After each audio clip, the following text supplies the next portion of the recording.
Vlog. Ini adalah filem review daripada abang. Babang baru je lepas tonton cerita Mission Impossible The Final Reckoning, Tom Cruise. Okay, hari ini 16 Mei. Okay, filem ni akan bermula ditayangkan esok. Jadi ini tayangan perdana lah yang abang dapat tengok di TGV Suria KLCC Indulge 2. Jadi apa yang abang boleh katakan, cerita ni adalah merupakan satu kesinambungan daripada Mission Impossible, keseluruhan series Mission Impossible.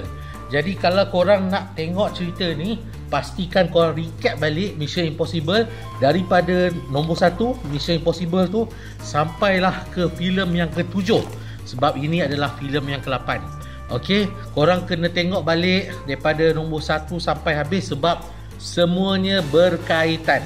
Kalau first kali korang masuk, cerita ni kenapa ni kenapa kalau siapa yang tengok daripada mula sampai habis cerita series Tom Cruise Mission Impossible ni, korang akan ingat balik lah siapa kas-kas yang sebelum ni. Jadi kalau korang nak tonton filem Mission Impossible ni, korang boleh datang ke TGV Cinemas di mana-mana cawangan. Yang paling best adalah di KLCC lah, sebab kita ada panggung Indulge. Ini adalah abang dekat lounge area. Okay, waiting area, lounge area untuk panggung Indulge KLCC TGV Cinema. Macam boleh buat. This message will restart in 5 seconds.